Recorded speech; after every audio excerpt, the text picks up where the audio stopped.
Hi అండి, welcome to my channel. ఈరోజు మా ఇంట్లో మధ్యాహ్నం భోజనం స్పెషల్ చూసేద్దాం రండి. వేడివేడిగా అన్నం, మసాలా పప్పు, కట్మిర్చి, నెయ్యి, చెక్కిలాలు, శనగిత్తనాల పొడి.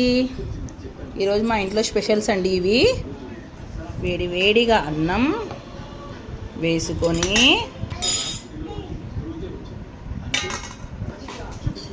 పప్పు అండి, మసాలా పప్పు అండి. సూపర్ అంటే సూపర్ టేస్ట్గా ఉంటుంది. నెయ్యి, అందులోకి నెయ్యి అండి,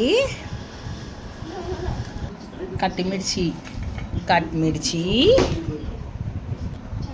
ఇది శనగిత్తనాల పొడి అండి, శనగిత్తనాల పొడి, చెక్కిలాలు. సూపర్గా ఉంటాయండి చెక్కిలాలు.